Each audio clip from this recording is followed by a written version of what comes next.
Lineup of speakers that I hope you're all excited for. Are you excited? Awesome. My name is Marty Krebs. I am one of the co-directors. This is my other co-director. Patricia Prince House.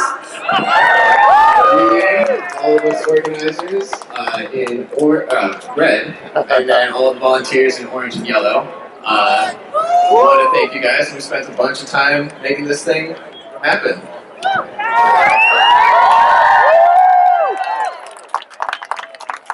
Can you hear me? I was told that with these speakers, you would be able to hear us from Canada. Yeah? Excellent. I want to make sure that now we're going to make ourselves heard in Washington. I want to ask our red shirt volunteers to come up in front here, any of them that aren't already. And while they're coming up, I just want to think for a moment about what a beautiful day this is. How wonderful it is to be able to be here with this clean air and clean water, and everybody to come out here in this, truly great city. Right? Cleveland is a wonderful, authentic old city. What's Cleveland!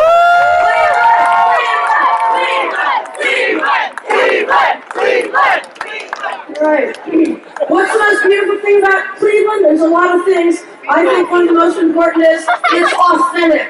It's real, just like science. This is a real city. Lots of things have happened, some for better, some certainly for worse, but it's real. Cleveland has seen things, right? And Cleveland is a city that was laid out by geeks, right? Yes, by surveyors. Surveyors came here in the 1790s, and they had to use science. They were looking for Lake Erie, right? They didn't need to know some alternate fact about where Lake Erie was. They needed science to tell them exactly what it was, where it was, because it's not in Portugal, right? It's not in Cincinnati. It's not in Bowling Green, right? It's right here. And so they used math and science, geometry in particular, to lay down these routes. And when they laid down this route, they named it the main route Euclid. Euclid.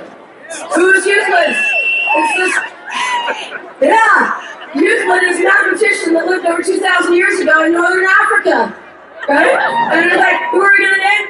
And this named after this guy Euclid, right? Euclid is important, not just because he was a mathematician, but because he was part of a very cosmopolitan city called Alexandria. And the library at Alexandria that persisted for centuries, right? And through war and other things, parts of it burned, but other folks that cared about science and learning, folks that supported people like Euclid, copied those books down, copied those scrolls, and sent them out into the world so that when eventually war and corruption affected Alexandria and the libraries were gone, that knowledge was still there. And while Europe was blundering through the Middle Ages, the Dark Ages, that knowledge was kept in Muslim countries. Right? We would not know about Archimedes if it were not, we in Europe, right? If it weren't for the Muslim countries who saved that knowledge and brought it to us. And that's the foundation that's come down to us as modern science. Right? So diversity is at the core of the mission of science from its very beginning.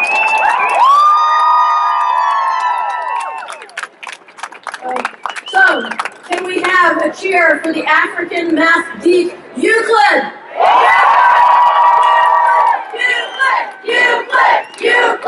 Euclid! Thank you so much. My mathematician husband is so happy. So is the one standing next to me. So is the one standing next to me. Hi guys. I'm Steve Lamore. I'm the co-chair of the activities committee. You guys probably stopped by our tables over there. I see lots of you with temporary tattoos, face painting. You guys are awesome. Thank you for coming. And just to let you know, this doesn't stop today. We're going to have a lot of follow-up activities, but one of them is a long-term 501c3 festival that Steve is in charge of planning, and I'll just say 2 words. So, Greater Cleveland STEM Foundation. Look for us, clestem.org. That's our website. We're going to put together what we hope will be the best STEM festival in the country. And you can start out by helping us this September. We've got a 5K taking place at the Cuyahoga Valley National Park. You can also find out information on upcoming events on demandscience.org. So I say this city belongs to the people. The diverse, beautiful groups of people that live here make it up. I often drive down Martin Luther King Jr. Boulevard, and I see the cultural gardens there. I think about the immigrants who came from Eastern Europe, poverty, discrimination, all the things they went through to come and work here and live in Cleveland. And the African Americans who came up, discrimination, poverty, the things they've overcome to come to Cleveland and work here. It's very special. And I see some of the new gardens going up for groups that have come more recently from the four corners of the globe. And you think, this is great. You know, we need them. It's really, we need us. This is all of us. And it works for democracy the same reason it works for science. It's us, all of us. So, and dogs too. And although it's not always popular in downtown Cleveland, we need everybody, including both parties. This march, and even more parties than that, this march is nonpartisan, right? This is not an anti-individual march. We think that people on both sides of the aisle in Washington can do far better to fund science, to support science, to teach science. This did not start in January, and it will not end today. So we want you to bear that in mind. We are looking to form allies, right? This is too important to get bogged down into partisan stuff. Just to very briefly go over what I'm sure most of you know, right? This proposed budget for the U.S. Takes a lot of money away from science-based organizations and puts it into defense. Defense spending that many of the people in the military say they do not need. Okay? They're taking specifically money away from the NIH, the people who are working on cures for cancer, the EPA, the people who are keeping our air and water clean, the Department of Agriculture, who keeps our food safe, right? This is a no-brainer. But we need not just to have the status quo, reinstated, which is totally the possibility that we have now, because even though the proposal has been made, it's not been approved. Now is the time for our elected officials to step up and say, no, we want science. We're going to have a different budget. We're not going to have this one. And it's going to be far better. And that's what we want, right? So we want everybody to stand up for science, right? Stand up for science! Stand up for science! Stand up for science! Stand up for science! Stand up for science! All right. Now I have collected here around me quite a number of people who are just terrific.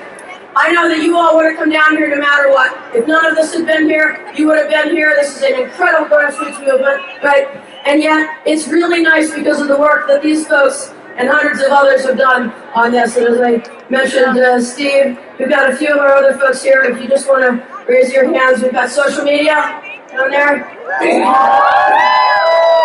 Fantastic job by the social media people, and they've got Snapchat filters for today and all kinds of stuff, right? Lee, raise your hand. Lee is on our art committee along with John and some of the others. Lee made these incredible posters that you see with the Saved by Science and the Bald Eagle and that thing. I'm just in awe of that. And the Hope Bridge poster, fantastic. Yeah. We got Ashu, who's in diversity, and we have, where's Kellen? Yes.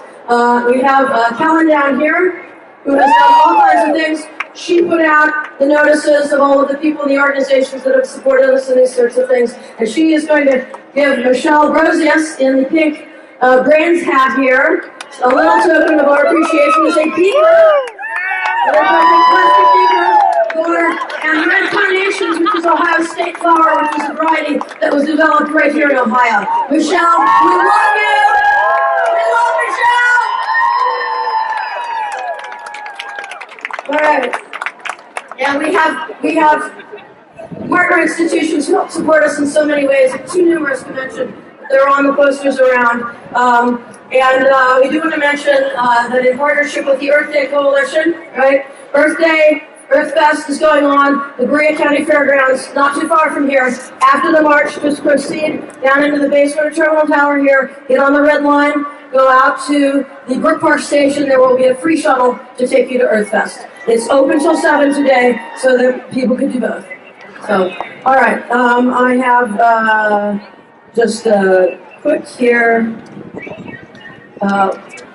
Where is, okay, Marty's just going to say a couple words, I'll be back.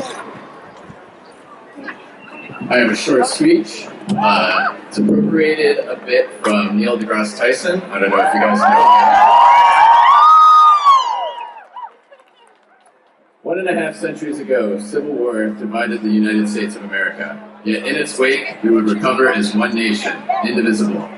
During the bloody year of his Gettysburg Address, President Lincoln chartered the National Academy of Sciences, comprised of 50 distinguished American researchers whose task was, as it is now, to advise Congress and the executive branch of all ways the frontier of science may contribute to the health, wealth, and security of its residents.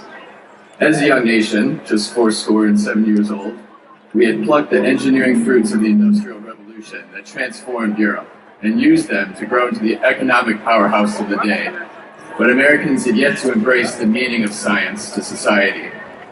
Now, with more than 2,000 members, the National Academy encompasses dozens of fields undreamt of at the time of Lincoln's charter. Quantum physics, discovered in the 20s, now drives nearly 1/3 of the world's wealth, forming the basis of our computer revolution in the creation, storage, and retrieval of information. And as we continue to warm our planet, climatology may be our only way to save us from ourselves. During the centennial of its charter, President Kennedy addressed the Academy membership, noting, "The range and depth of the scientific achievement in this room constitutes the seedbed of our nation's future. In this, the 21st century, innovations in science and technology are the primary engines of economic growth. Now, we must fulfill our intellectual duties as the dominant species of this planet. We must embrace the meanings, functions, and opportunities of science as a society. We must encourage the critical mind, demand evidence in the face of certainty, and sense falsehoods when they appear. These are the simple first steps to helping take the larger and harder steps solving humanity's more grand issues. These are the simple building blocks for setting our nation on a course of scientifically literate populace with a scientifically enlightened governance, without which we all may perish from this beautiful earth." Thank you.